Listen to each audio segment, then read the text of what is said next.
PO UTB kita kali ini tentang titrasi dan dihubungkan ke soal buffer. Coba Anda kerjakan kurang lebih 2 menit, nanti kita bahas. Dimulai dari sekarang.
Oke, 2 menit telah berlalu, mari kita jawabkan. Untuk soal ini jawabannya adalah bagian D, jadi ya. Nah, apa yang perlu kita perhatikan pertama sekali untuk reaksi ini adalah kita harus membuat dulu reaksinya. Yang pertama, 25 ml etil amina. Etil amina rumus kimianya adalah C2H5NH2. Dititerasi dengan HCl. Reaksinya adalah C2H5NH2 direaksikan dengan HCl. Nah, reaksi ini adalah reaksi pembentukan garam. Maka hasilnya adalah C2H5NH3Cl. Nah, data yang diketahui di soal adalah bahwa etil aminanya 25 ml 0,1 molar.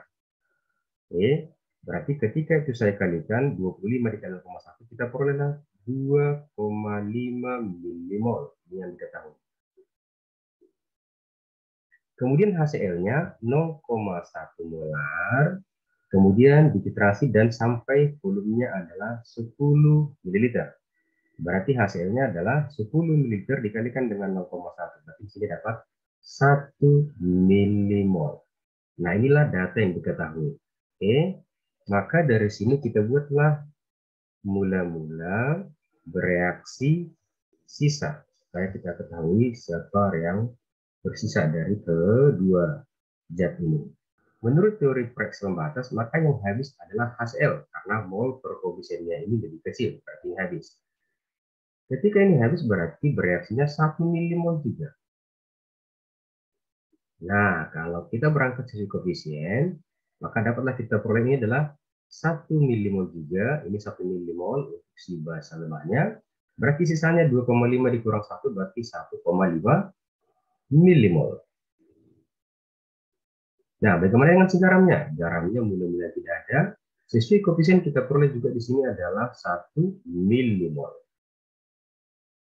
Oke, berarti terbentuk juga 1 milimol. Nah, apa yang kita simpulkan dari hasil yang sisa ini?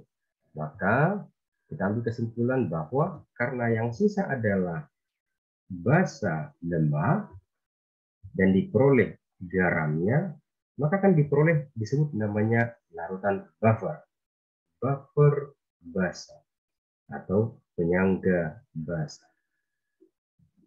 Maka dari opsi pertama terbentuk larutan buffer yang bersifat asam, maka opsi pertama ini akan salah. Misalnya. Kemudian, yang B, OH- sama dengan konsentrasi si garamnya.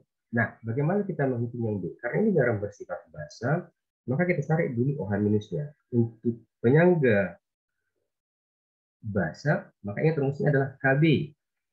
Kb dikalikan dengan mol basa lemahnya. Maka di sini, karena soal kita adalah milimol, milimol basa lemah, di sini milimol si garam.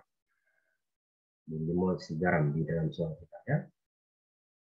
Kalau kita isikan maka sama dengan Kb-nya itu bernilai 5,6 kali 10 pangkat minus 4. Ini 5,6 dikalikan dengan 10 pangkat minus 4.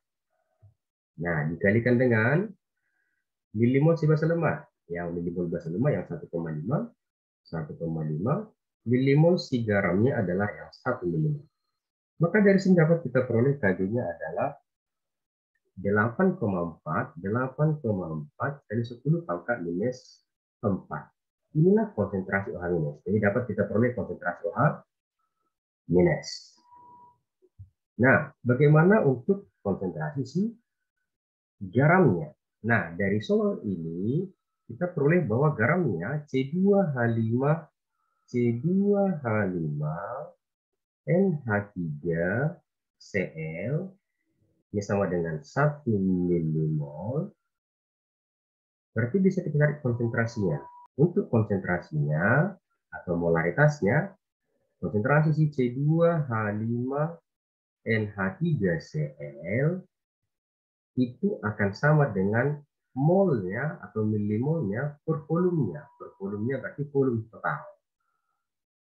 Jadi mencari konsentrasinya adalah milimolnya yang di sini dapat 1 per volume totalnya. Volume total berarti ini volume si asam tadi 10. Oke. Kemudian ditambahkan dengan si basa, basanya 25. Berarti 10 tambah 25 diperoleh adalah 35. Maka 1 dibagi 35 itu dapat 0,08. 0,028. Jadi ini adalah konsentrasi si garam. Nah, karena ini konsentrasi si garam, maka ketika mengion, kalau kita simpulkan di bawah, maka dapatlah kita peroleh karena C2H5 NH3Cl itu akan mengion menjadi C2H5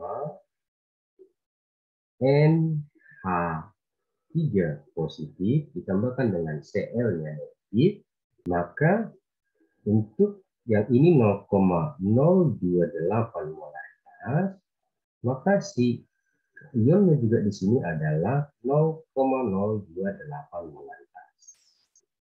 Jadi dari data ini ketika kita peroleh ininya adalah 0,028 molaritas, sedangkan OH- adalah 8 kali 10, 8,4 kali 10 pangkat minus 4, maka diambil kesimpulan tidak sama. Berarti bagian B di sini adalah tidak salah juga. Oke, maka yang bagian C, jumlah ion Cl- lebih kecil dari 1,0 milimol. Nah, tadi kita peroleh kalau di sini dia 0,028, maka Cv coefficient juga di sini dapat 0,028 molaritas.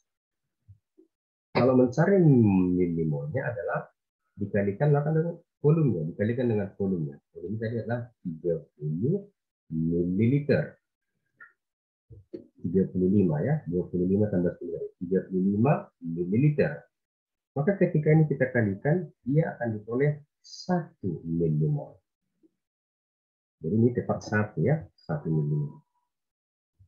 Berarti yang ini adalah salah, karena dia di sini lebih kecil dari 1 milimol. Ini juga salah.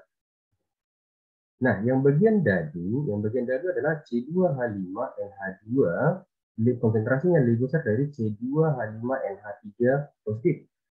Nah, kita sudah tahu tadi bahwa konsentrasi C2H5 NH3 NH3 positif tadi sudah kita peroleh itu sama dengan 0,028 molar. Nah, sekarang kita cari adalah konsentrasi C2H5NH2. Dari mana kita ambil? Dari sisanya. Kita kembali ke soal yang bagian atasnya. Nah, C2H5-nya ini adalah yang 1,5 milimol, yang ini. 1,5 milimol. Jadi ketika itu 1,5 milimol, berarti untuk mencari konsentrasinya adalah 1,5 per volume totalnya, 35 tadi. Maka sama dengan 1,5 dibagikan dengan 35 adalah 0,042. Berarti konsentrasi si basa lemaknya 0,042 itu lebih besar dari 0,028. Maka jawabannya adalah bagian yang ada di sini. Baik, terima kasih untuk soal latihan hari ini. Kita berjumpa di PO berikutnya. Sampai jumpa.